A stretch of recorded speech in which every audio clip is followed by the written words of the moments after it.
Halo, assalamualaikum teman-teman semuanya. Selamat pagi, selamat siang, selamat malam, dimanapun kalian berada, sehat-sehat semua ya. Wah, gila banget ya, episode terakhir dari seri animasi X-Men 97 final episode Tolerant is Extinction part ketiga. Wah, bener-bener unexpected dan tidak terduga sama sekali teman-teman ya. Jujur, setelah nonton episode terakhir ini, aku sudah memutuskan bahwa seri animasi X-Men 97 adalah seri animasi yang aku sukain banget ceritanya ketimbang seri animasi What If.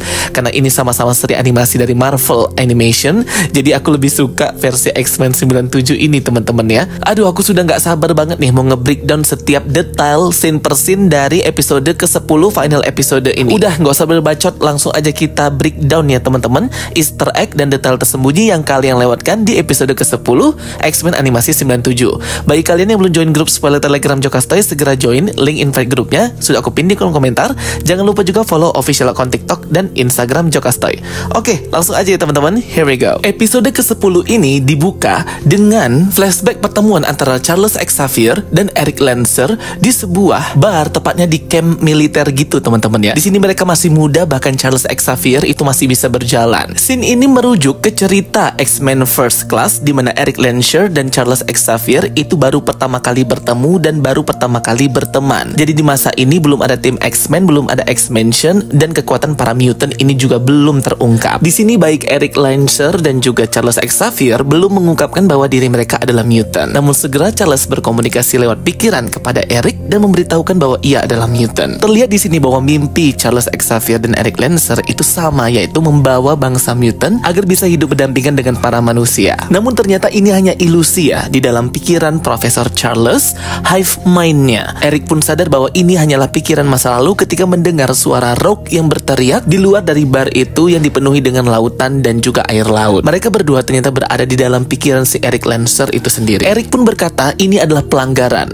Yap, baik Eric maupun Charles memiliki janji bahwa Charles tidak akan memasuki pikiran Eric Lancer sama sekali teman-teman ya. Jadi ini seperti janji sehidup semati gitu bahwa Profesor X tidak akan mempengaruhi pikiran Eric Lancer. Tapi di sini harus, karena planet bumi dan bangsa manusia terancam hancur dan mati dikarenakan matinya medan elektromagnetik planet bumi dikarenakan oleh kekuatan Magneto. Mereka masih berdebat, namun Charles berkata pulihkan planet bumi atau ia terpaksa membajak pikirannya Magneto dan mengendalikan badan Magneto. Magneto tetap menolak teman-teman ya, bahkan ia menyuruh Charles untuk melihat ke dalam pikirannya masa kecilnya di desanya. Eric Lancer ini merupakan salah satu bangsa mutant dari Jerman dan merupakan yang survive atau selamat dalam tragedi Holocaust. Holocaust itu yang pembantaian umat Yahudi oleh Nazi itu teman-teman. Masa kecil Eric Lancer pernah ditampakkan sekilas dalam X-Men First Class, di mana sangat menyakitkan sekali teman-teman. Mereka ini dipisahkan langsung oleh orang tuanya, dibunuh orang tuanya untuk dibangkitkan kekuatan mutantnya. Mengerikan sekali apa yang dirasakan oleh Eric Lancer ini di masa lalu. Tanpa banyak bacot, langsung nih ya Charles Xavier berusaha untuk masuk ke dalam pikirannya Magneto atau Eric Lancer ini. Tidak mudah ya untuk memasuki pikirannya Omega level mutant seperti Magneto, karena dia juga punya perisai elektromagnetik yang bisa melindungi pikirannya dari serangan psikis telepatiknya si Charles Xavier ini, walaupun tanpa helm. Tapi ya itu resikonya, kekuatan mereka akan saling terkuras satu dengan yang lainnya. Tapi mau dikata apa, kekuatan Profesor X itu jauh lebih hebat kekuatan pikirannya daripada Eric ya, ketika ia tidak memakai helm penangkal telepatik tersebut. Akhirnya Charles Xavier pun berhasil memasuki pikiran Eric Lancer, mengendalikan kekuatannya untuk mengaktifkan kembali medan elektromagnetik planet bumi, mengakibatkan listrik dan mesin dan teknologi hidup kembali back to online guys. Dan yang paling mind blowing banget di sini, ternyata sudah terjadi chaos ataupun kekacauan di planet bumi. Terlihat lagi nih cameo Silver Samurai dan juga Gunung Fuji di Jepang. Berikutnya kita melihat di markas Presiden Kelly ada Tony Stark dan Steve Rogers, Iron Man dan Captain America, cameo Avengers lagi. Di sini Steve Rogers mengenakan kostum Captain America klasiknya teman-teman ya, sedangkan Tony Stark di sini mengenakan klasik kostum Iron Man yang dimana arc reaktornya itu segi 5, dan ini pertama kali muncul dalam komik in Iron Man tahun 1968. Jadi berbeda arc reaktornya, nggak bulat gitu. Di sini perisai Captain America sudah kembali di tangannya guys, setelah di episode yang lalu dibuang ke pegunungan oleh Rogue. Next terlihat juga di sini scene cameo Daredevil atau Matt Murdock dengan kostum klasik suit merahnya ya guys. Keren banget ini, banyak banget cameo-nya. Di sini hero street level juga membantu karena banyak penjarahan yang dilakukan oleh para manusia ini ke toko-toko mengambil barang-barang elektronik dan sebagainya. Next kita ke Manhattan Memorial Hospital, yang dimana rumah sakit ini pertama kali muncul di komik Marvel Journey into the Mystery tahun 1965. Terlihat di sini Doctor Strange itu sedang melaksanakan tindakan operasi kepada pasien menggunakan sihir Eldritch Magic-nya dikarenakan padam listrik oleh ulahnya Magneto itu. Ini keren banget teman-teman ya, cameo Doctor Strange. Next terlihat di sini juga Dr. Cooper yang masih dalam tahanan. Bastion melihat para Prime Sentinel ini aktif kembali, diikuti dengan diaktifkannya tenaga elektromagnetik oleh Profesor X. Terlihat juga di sini Jean Grey yang tenggelam dikarenakan diserang oleh Nathan di episode yang lalu, dan terlihat di sini Bastion sudah upgrade suit, upgrade teknologi di badannya, dan malah lebih komik akurat teman-teman. Kalau Bastion di episode sebelumnya masih seperti manusia, tapi yang ini udah komik akurat banget, udah menjadi pengendali server utama Prime Sentinel. Sesuai dengan penampakannya akurat komik banget ya. Di sini dia juga mengendalikan para robot Sentinel untuk menangkap Morph, Forge, Beast, dan juga Storm. Di sini Bastion sangat senang apa yang ia lakukan akan terwujud. Bastion di sini berkata kalau saja Profesor X itu menerimanya pada waktu itu, mungkin ia bisa berada dengan orang-orang atau anggota X-Men ini. Ini agak sedikit beda pemahamannya antara Bastion dengan apa yang diceritakan Profesor X. Storm pun berkata yang sejujurnya bahwa sebenarnya Profesor X itu sudah mau bertemu Bastion dan membawanya ke X-Mansion, namun ibunya menolak. Nah ini nih suatu kenyataan yang nggak diketahui oleh Bastion, namun ia masih menolak ya tentang kenyataan itu. Mendengar kalimat yang diutarakan Ororo, Bastion langsung mencekiknya ya, membuat Forge sangat marah. Bastion juga mengungkapkan operasi Zero Tolerance atau OZT sesungguhnya juga hendak melakukan pengendalian terhadap pemimpin-pemimpin dunia. Jadi nggak cuma hanya mutant yang akan diperbudak, baik manusia, pemimpin negara-negara, pemimpin bangsa-bangsa, termasuk mutant juga harus diperbudak dan dikendalikan oleh Bastion lewat Prime Sentinel. Segera para Prime Sentinel terbang ke penjuru planet bumi dan pergi ke negara-negara dan markas-markas pemimpin dunia, termasuk hendak menyerang Presiden Kelly, tapi ada Captain America dan Iron Man di situ. Episode kali ini sedikit mirip dengan seri animasi X-Men season pertama episode terakhir, di mana program Sentinel ini diciptakan oleh Bolivar Trask dan juga Guy Ritchie. Itu ada program tambahan yaitu menggantikan para pemimpin dunia dengan robot-robot Sentinel ini agar mereka bisa dikendalikan juga ya, dan ini sangat-sangat merebut hak asasi manusia maupun para mutant. Benar-benar gila banget Bastion ini. Akhirnya Prime Sentinel buatan Bastion dengan full armor terlihat mendatangi Wakanda, dan King T'Chaka atau Raja T'Chaka bersama ada Dora Milaje di belakangnya. Jadi ini bukan T'Challa ya, T'Challa anaknya belum memimpin, ini masih bapaknya karena set tahun 97 jadi masih King T'Chaka. Prime Sentinel versi full armor ini lebih komik akurat guys ya. Segera King T'Chaka menggunakan cakar Black Panther-nya untuk menyerang para Prime Sentinel jahat ini dan mengusir robot Sentinel ini dari Wakanda. Gila sih, aku merinding banget ya ngelihat scene ini ya. Black Panther on X-Men.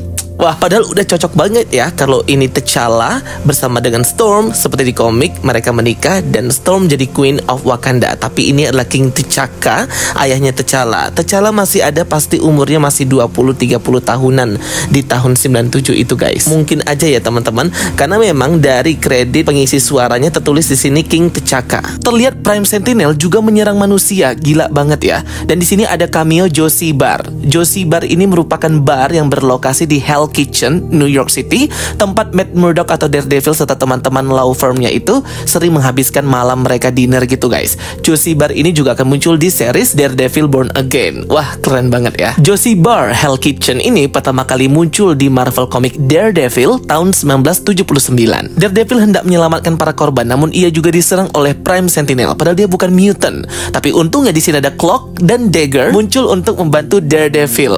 Wah, di sini aku juga senang banget. Cloak dan Dagger akhirnya memulai debut mereka di Marvel Animasi X-Men 97 ini. Cloak dan Dagger ini ada seriesnya teman-teman ya. Aku nonton kemarin sampai akhir dan aku suka banget walaupun sekarang seriesnya sudah di cancel. Cloak dan Dagger, mereka ini merupakan karakter yang suitable ya. Bisa muncul di X-Men tapi sering juga muncul di Spider-Man. Cloak dan Dagger ini mereka sepasang ya teman-teman, partner. Cloak memiliki kemampuan teleportasi ke Black Dimension, sedangkan Dagger memiliki kekuatan kristal cahayanya itu yang bisa menyeimbangkan darkness yang ada di dalamnya si Cloak. Jadi mereka ini nggak bisa dipisahkan ya. Tapi bukan lover atau pasangan jatuh cinta, itu bukan teman-teman ya. Mereka lebih kayak ke pasangan partner hero. Cloak dan Dagger pertama kali muncul di komik Marvel Peter Parker The Spectacular Spider-Man tahun 1981. Wah, udah lama banget ya. Next kita melihat di sini The Winter Guard atau para hero versi negara Rusia yang sedang melindungi presiden mereka dari serangan robot Prime Sentinel yang jahat ini. Di sini ada Omega Red, ada Dark Star dan Crimson Dynamo. Pemimpinnya di sini nanti ada Red Guardian tapi nggak kelihatan. The Winter Guard Russian hero ini pertama kali muncul di komik Marvel Iron Man tahun 1989. Next ini kita kembali ke Pulau Genosha pasca diserang oleh robot Sentinel Godzilla itu. Terlihat di sini ada mutant Psylocke, Chipper, dan anggota Alpha Flight, yaitu ada North Star, Aurora, dan Puck. Bastion bertanya langsung kepada Cable, berapa kali kau traveling waktu untuk menghentikan momen genocide ini dan apa yang dicita-citakan oleh Bastion. Dan ternyata 200 kali ya Cable ini berusaha untuk menghentikan hal ini. Bastion berkata bahwa Jean Grey dan Madeline Pryor itu nggak akan pernah jadi Phoenix. Mereka itu hanyalah makhluk yang akan mati gitu guys. Jadi adalah ungkapan merendahkan dari Bastion. Prime Sentinel hendak membunuh Nathan, tapi Sinister berkata bahwa harusnya Nathan ini adalah hadiahnya sebagai upah kepada Mr. Sinister. Namun Bastion mengingkari. Benar-benar kacau dan chaos banget dibuat Bastion planet bumi ini. Segera getaran tanah pun muncul dari dalam danau. Phoenix Force pun muncul dan Jean Grey hidup kembali di sini. Bastion pun terkejut dan hendak kabur, namun langsung dicengkram oleh cakar Phoenix telekinetiknya Jean Grey. Keren banget di sini teman-teman ya. Jean Grey benar-benar menyala banget guys. Alat mesin penetralisir yang dihancurkan Bastion diperbaiki kembali oleh Jean Grey untuk memutus koneksi server dan pengendalian para Prime Sentinel ini yang memang awalnya adalah manusia dikendalikan oleh Bastion, membuat para manusia ini kembali ke kesadaran awal mereka guys. Jean Grey dengan badannya yang menyala-nyala berkata bahwa Prime Sentinel itu tidak pernah menjadi bawahannya Bastion. Kebencian dan rasa amarah mereka hanya dikendalikan oleh Bastion saja. Di sini Phoenixnya itu tidak menyala-nyala seperti api merah Phoenix ya, tapi di versi ini Phoenixnya itu kayak dari air gitu teman-teman ya, yang berbentuk burung Phoenix. Dikarenakan si Jean Grey ini bangkitnya dari dasar danau, jadi agak kurang menyala-nyala. Walaupun badannya Jean Grey di sini menyala banget, terang banget sampai nggak kelihatan kalau dia ini Phoenix. Jadi kita nggak tahu dia ini sebenarnya Dark Phoenix yang berwarna merah atau Phoenix hijau ya guys. Kalau kita lihat transformasi Jean Grey menjadi Phoenix di sini benar-benar beda dari yang sebelumnya di animasi ini guys. Di sini formnya lebih kayak ke energi Phoenix yang paling hebat. Nah kalau di komik ini adalah versi terhebat dari Phoenix karena memiliki kemampuan yang luar biasa, baik dan bisa dikendalikan oleh Jean Grey. Di komik namanya ini adalah White Phoenix Crown of Omnipotent, di mana transformasi Phoenix versi ini adalah versi terbaiknya dari Jean Grey atau White Phoenix. Makanya ya Jean Grey hebat banget ya dalam mode dan versi Phoenix White ini ya, bisa menghentikan Bastion dan juga memutus dan menghancurkan Project Operation Zero Tolerance, memusnahkan para mutant. Seketika dengan kekuatan White Phoenix Jean Grey, dia berhasil memutus kontrol dari Bastion terhadap para manusia yang menjadi Prime Sentinel dan menjadikan mereka manusia normal kembali. Dan para hero pun tidak jadi untuk mengalahkan para manusia ini. Akhirnya semuanya normal kembali ya teman-teman. Untung ada Jean Grey dan White Phoenix. Ia pun segera melepaskan belenggu para X-Men dan Robot Sentinel dan menghukum Mr. Sinister dengan semua kejahatan dan kriminal yang ia lakukan dalam menghancurkan dan terus mengganggu para bangsa mutant. Jean Grey pun mengeluarkan semua kekuatan DNA para mutant yang selama ini sudah diserap oleh si Mr. Sinister. Mr. Sinister ini hidup dari zaman Victorian ya. Jadi dari abad zaman dulu hingga sekarang ia ini selalu mengambil kekuatan para mutant dan membunuh para mutant. Ia pun akhirnya tidak lagi memiliki kekuatan dan menjadi tua kering gitu ya teman-teman. Dan ia pun langsung diejek oleh si Morph ini guys. Jean Grey pun akhirnya tersadar kembali ke bentuk manusianya. Kekuatan Phoenix pun hilang. Namun kata Jean Grey, dia masih bisa merasakan kekuatan itu. Jadi kekuatan Phoenixnya sebenarnya nggak hilang ya teman-teman ya dari badannya si Jean Grey ini. Dia ini kayak sistemnya autopilot, kayak melindungi inangnya atau si Jean Grey itu sendiri jika ia dalam keadaan yang gawat. Contohnya kemarin ia hampir mati mati. Ternyata Bastion belum bisa dikalahkan dan dihentikan. Ia menggunakan teknomachine-nya itu dan energi besar menghempaskan para mutant. Ia menggunakan salah satu tangan cyborg bioniknya Nathan, mengambilnya dengan paksa dan mengupgrade dirinya sendiri. Nah, di sini Bastion upgrade lagi dan berevolusi lagi ya teman-teman. Ini komik akurat banget, dimana ketika Bastion ini sudah menyerap banyak kekuatan dan teknologi mesin, maka ia akan berubah ke bentuk evolusi berikutnya. Ia memiliki 3 sayap gitu, dimana dia itu sudah full berubah jadi makhluk cyborg dan full bionic machine. Amarah Bastion pun sudah di atas kepala.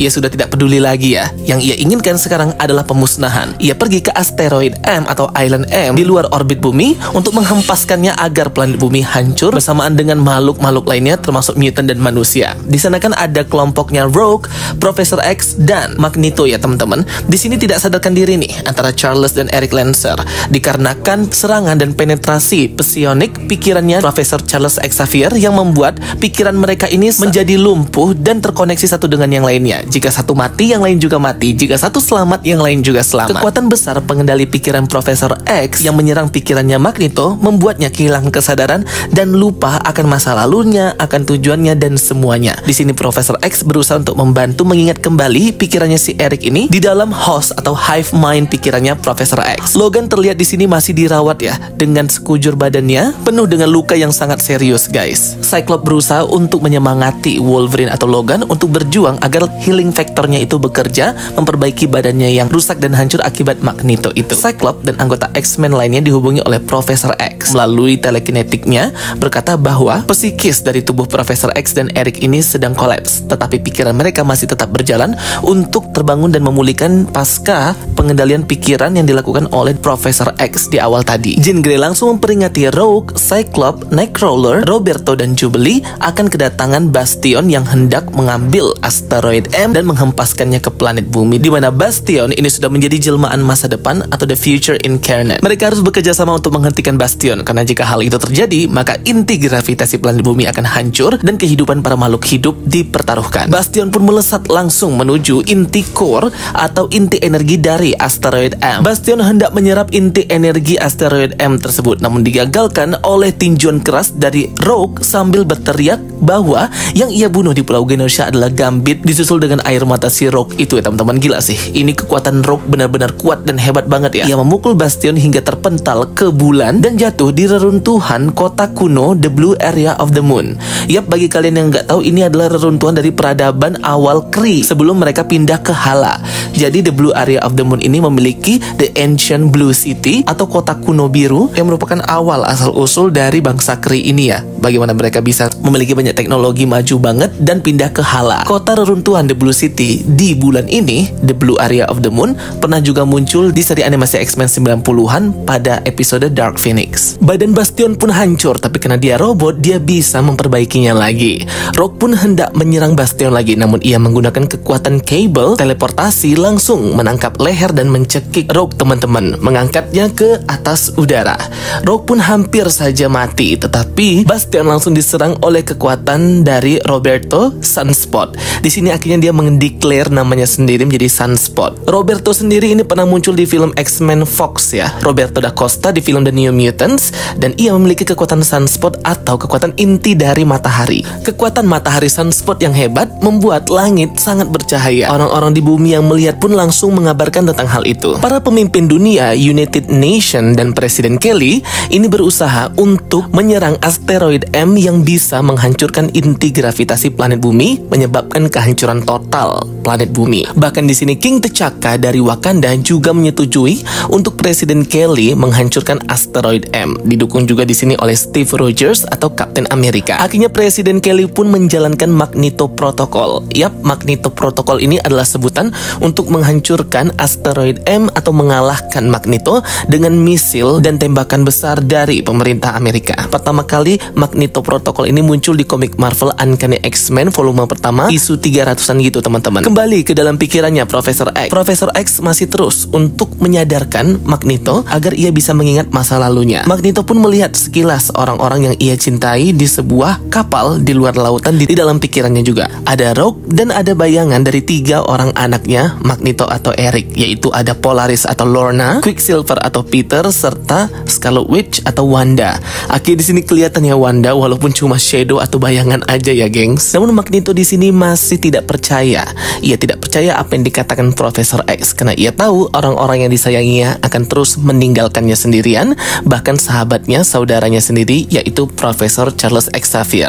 Namun Xavier di sini tidak akan pernah menyerah ya untuk terus menyadarkan Erik Lancer atau Magneto ini. Bahkan ia siap tersesat bahkan berkorban untuk sahabat sekaligus saudaranya si Erik ini ya. Begitu besar kepedulian Profesor Charles Xavier. Namun masih sangat susah untuk menyadarkan pikiran dan ingatan dari Magneto hingga sampainya penahan air laut yang merupakan perumpamaan dari pikiran mereka yang semakin akan menghancurkan diri mereka sendiri kalau tidak segera terbangun dari alam bawah sadar mereka, membuat Profesor X terus berjuang. Kombinasi serangan kekuatan antara Rogue dan Sunspot dilancarkan ke Sebastian.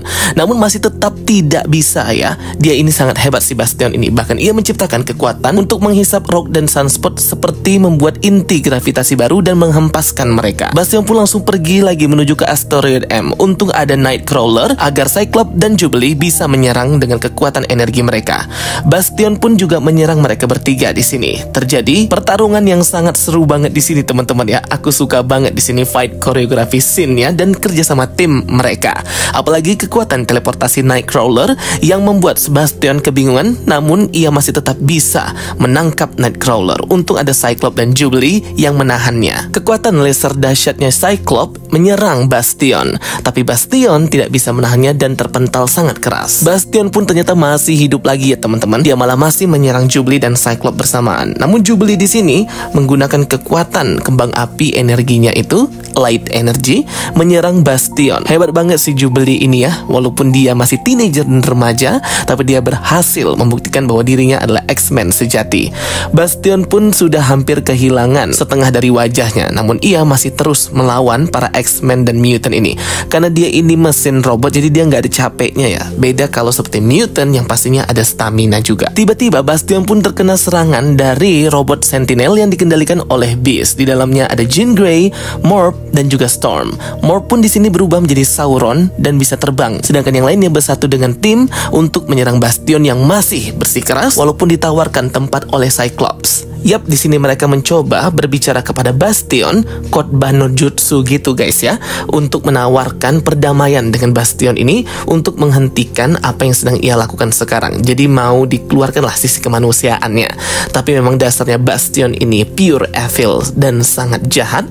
Ia tetap menolak. Mereka pun dikejutkan dengan tembakan rudal misil yang dilancarkan oleh pemerintah-pemerintah di dunia untuk menghancurkan asteroid M protokol Magneto. Segera Jean Grey menggunakan telepatiknya untuk membuat shield perisai telepatik melindungi teman-teman mutant yang lain. Bastion pun kabur. Misil itu tepat mengenai inti core energi kekuatan dari asteroid M. Mereka semua pun hampir terhisap. Namun kekuatan telepatik Jean Grey itu bisa menyelamatkan mereka. Bastion pun hendak diselamatkan, namun terlambat. Hisapan dari asteroid M menghancurkan badan Bastion. Di sini tidak diperlihatkan mayatnya Bastion, jadi kemungkinan dia masih selamat sih guys. Tetapi asteroid di sini tidak hancur, malah jatuh menuju bumi bagaikan meteor yang besar. Bisa dibayangkan ya, kalau sampai jatuh ke bumi, bagaimana itu kehancuran yang terjadi. Jadi gagal nih apa yang dilakukan oleh para pemerintah dunia untuk melaksanakan protokol M. Anggota X-Men semua pun pada terpental. Morph pun berubah menjadi Mr. Fantastic Reed Richard dan bisa memanjangkan tangannya gitu. Ini si Morph ini adalah King of Cameo teman-teman ya. Lucu banget liatnya di sini jadi Reed Richard gini guys. Jubilee pun terlempar ke udara, namun segera Sunspot menyelamatkannya. Anggota X-Men lain pun masih berusaha diselamatkan oleh Jean Grey. Para anggota X-Men pun berusaha kembali ke kapal pesawat Blackbird. Cyclops berusaha untuk mengorbankan dirinya sendiri. Namun anggota X-Men melarang hal tersebut, berkata bahwa mereka semua harus bekerja sama teman-teman. Jean Grey pun memproyeksikan pikiran kepada Cable bersama dengan Cyclops untuk mengucapkan selamat tinggal jika mereka ada apa-apa ketika hendak menghentikan asteroid M yang akan menghantam planet bumi itu. Dan ini scene-nya sangat menyedihkan sekali. Akhirnya Cable membuka hatinya dan menerima Jean Grey sebagai ibunya walaupun ibu aslinya adalah Madeline Pryor. Bahkan Cable akhirnya bisa melihat mata Cyclops yang biasa tertutup oleh kacamata terus ya. Matanya yang berwarna brown atau coklat. Forge pun di sini sedikit sedih dan tidak bisa apa-apa. Ia juga khawatir jika Ororo Monroe tidak selamat dari hantaman asteroid tersebut. Cyclops pun langsung membuka kacamata penahan energinya, memberikannya kekuatan laser energi yang sangat besar sekali. Storm, Rogue, dan Jean Grey terbang mengelilingi asteroid untuk menghentikannya menghantam planet bumi. Ini scene-nya mirip-mirip dengan scene Avengers Age of Ultron, teman-teman ya. Pada saat Battle of Sokovia, di mana Iron Man, Thor itu bekerja sama menghentikan semacam asteroid batu juga ya dari tanah itu yang hendak menghantam Sokovia dan planet bumi. Ini scene-nya mirip banget ya. Tapi di sini para cewek-cewek ini bekerja sama ya, Storm, Jean Grey, dan Rogue. Para pemimpin dunia dan orang-orang hanya bisa melihat siaran bagaimana X-Men menghentikan asteroid itu karena penembakan rudal dan misil telah gagal. Mereka hanya bisa berpasrah kepada anggota X-Men saja. Hal ini pun jadi pemberitaan nasional di seluruh dunia, teman-teman ya. Semua chaos apapun yang terjadi. Teman-teman bisa lihat di sini ada cameo dari Peter Parker, Mary Jane, dan Flash yang sedang melihat berita di televisi pinggir jalan. Akhirnya terungkap bahwa MJ itu selamat dari seri animasi Spider-Man tahun 90-an, Spectacular Spider-Man, dimana kan pada waktu itu Mary Jane hilang dan Madame Web itu berusaha untuk membantu agar Peter Parker bisa menemukannya. Akhirnya MJ selamat dan bisa kembali ke bumi, guys. Mystery solved. Keren banget ya bisa lihat Peter Parker dan MJ di semesta X-Men 97 lengkap dengan kostum mereka yang masih akurat banget dari seri animasi Spider-Man 90-an. Beast pun juga berusaha untuk mengendalikan pesawat dan asteroid M itu. Sedangkan Morph itu menjaga Logan agar bisa pemulihan lebih cepat. Bahkan di sini Morph berubah menjadi Jean Grey dan berkata bahwa aku mencintaimu Logan, tetaplah bersamaku agar bisa memicu alam bawah sadar Logan untuk segera mengaktifkan healing factornya dengan cepat ya. Di sini Morph berubah menjadi Jean Grey ya, tapi sepertinya dia berkata dalam hati gitu, guys. Nightcrawler pun berada di samping Magneto dan Profesor X sembari berdoa karena dia memang masih percaya dengan Tuhannya, karena dia ini orang yang religius juga si Kurt Wagner ini, teman-teman. Kembali ke alam bawah sadar Profesor X dan Magneto. Di sini Profesor X akhirnya berhasil mendapatkan kepercayaan Magneto, mengingatkannya kembali tentang mimpi para mutant yang menjadikan mereka ini keluarga. Walaupun anggota X-Men dan dia bukan keluarga biologisnya Magneto, namun mereka masih keluarga. Dan ini membuat Magneto pun tersadar dan mengingat semua apa yang terjadi serta apapun itu yang layak diperjuangkan, termasuk orang-orang yang ia sayangi sebelumnya. Eric pun akhirnya mengingat semuanya dan mereka berdua pun terbangun dari belenggu pikiran alam bawah sadar masing-masing. Segera Magneto menggunakan kekuatan elektromagnetiknya untuk menghentikan asteroid M menghantam planet bumi. Ini kekuatannya besar banget ya teman-teman, sampai memunculkan banyaknya elemen listrik. Memang ya nggak kaleng-kaleng Omega level mutant ini, teman-teman. Magneto pun menciptakan shield perisai yang mengelilingi asteroid M bersamaan dengan para X-Men juga. Orang-orang yang menonton hal ini pun bersorak-sorai karena planet bumi tidak jadi hancur oleh asteroid M ini. Namun secara ajaib mereka pun tiba-tiba menghilang gitu, guys. Ada yang menarik mereka dari timeline mereka sendiri. Yap, mereka pun dipindahkan ke timeline yang berbeda, teman-teman, hingga nggak ada signal. Gila sih, ini aku nontonnya sampai mangap gitu ya. Kemana mereka tiba-tiba pergi? Siapakah yang memindahkan anggota X-Men dari time stream aliran waktu timeline semesta mereka? Apakah The Watcher? Karena The Watcher Uatu terlihat di episode Genosha series ini. 6 bulan pun berlalu semenjak kehilangan mereka seperti lenyap, tidak ditemukan keberadaannya. Rumor mengatakan bahwa nasib X-Men ini semuanya sudah mati ya, guys. Forge pun terus mencari, namun tidak ada signal ataupun pertanda dari mereka semua. Forge membuat sebuah poster di dinding untuk menandai status para mutan, guys. Dari poster ini, Cyclops, Jean Grey, Storm, Beast, Magneto, Nightcrawler, Professor X, Morph, Rogue, Wolverine atau Logan, mereka memiliki status missing atau mati, teman-teman ya. Jadi mereka hilang gitu, ya tadi yang ke transfer traveling time keluar dari timeline mereka. Sedangkan seperti Jubilee, Roberto, Cable, statusnya Wall, statusnya masih ada dan masih hidup, guys. Nah, yang mati juga di sini ada status Archangel, serta yang nggak ada status seperti Colossus, Iceman, Dust, Exodus, Shadowcat atau Kitty Pryde, Illyana dan juga Emma Frost. Mereka masih hidup. Nah, yang paling menarik perhatian aku adalah si kembar Maximoff, Scarlet Witch dan Quicksilver yang statusnya off-world. Nah, ini kemungkinan antara Scarlet Witch dan Quicksilver itu berada di realm atau dunianya Inhuman dan New Attilan, tapi bukan yang di bulan. Karena tadi kan di bulan nggak ada siapa-siapa ya, teman-teman. Karena di salah satu isu di komik mereka pernah diculik oleh bangsa Skrull dan dieksperimenkan di bios, dimasukkan ke dalam tabung si Wanda dan Peter ini, guys. Forge pun dikejutkan dengan kedatangan Lucas Bishop dari masa depan time travel. Lucas Bishop di sini sini datangnya nggak barengan sama Cable, karena memang diceritakan kan di awal itu antara Cable dan juga Bishop mereka terpisah ya. Walaupun sebenarnya Bishop lah yang membawa Nathan Summer pada saat time travel di episode ketiga awal animasi X-Men 97 di awal episode ketiga kemarin. Di sini Bishop pun berkata kepada Forge bahwa mereka itu bukan hilang kemana, tapi mereka itu hilangnya kapan. Nah, kapan di sini ialah berada di waktu yang berbeda, timeline yang berbeda, time travel. Scene pun berpindah akhirnya ke masing-masing point of view para X-Men ini. Rogue pun terbangun di sebuah padang pasir Mesir 3000 tahun sebelum Masehi. Anggota X-Men yang berada di 3000 tahun lalu di sini ada Rogue, Nightcrawler, Profesor X, Beast, dan Magneto. Mereka di sini menyerang para penjaga kerajaan yang semena-mena dan hendak menyerang seorang laki-laki yang ternyata memakai penutup wajah. Dibuka adalah bernama Ensa Banur atau kita kenal namanya Apocalypse. Di sini Ensa Banur kostumnya komik akurat ya, dengan komik Rise of Apocalypse menceritakan origin early story dari Ensa Banur atau Apocalypse itu sendiri sebelum dia berubah jadi jahat Apocalypse ya guys. Boleh banget baca komik Rise of Apocalypse. Dan juga di sini para X-Men terkesima melihat sebuah peradaban Mesir di masa lalu yang teknologinya maju banget. Terlihat ada Doom atau seperti kubah dengan teknologi high-end melindungi ibu kota dari peradaban Mesir ini. Yap, ini merupakan salah satu varian Kang Nathaniel Richard Ramatut yang akan diperkenalkan di season kedua animasi X-Men 97. Ini adalah Doom Spear of Ramatut, berbentuk seperti kubah berteknologi tinggi ya teman-teman. Ramatut akan diperkenalkan. Immortus juga pernah muncul di seri animasi X-Men 97. Jadi nanti kita lihat season 2 akan ada Ramatut. Sedangkan Cyclops dan Jean Grey itu terlempar ke masa depan, tepatnya ke tahun 3960 jauh di masa depan, dan bertemu versi Nathan anaknya yang masih kecil dan juga Mother Askani atau dikenal dengan Rachel Summer. Rachel Summer ini adalah anak dari Jean Grey dan Cyclops ya di Earth 811. Mother Askani merupakan entitas yang tercipta ketika Rachel Summer ini mengorbankan dirinya untuk menyelamatkan hidup Captain Britain. Jadi dia tersplit gitu badannya jadi dua, terciptalah Mother Askani. Mother Askani ini pernah diceritakan dalam komik Marvel X-Men Ultra dan yang lainnya teman-teman. Jean Grey dan Cyclops ini tertransfer ke masa depan, tepatnya di gurun pasir teman-teman. Bisa kalian lihat ada piramida juga. Jadi ini set masih tempatnya di Mesir juga.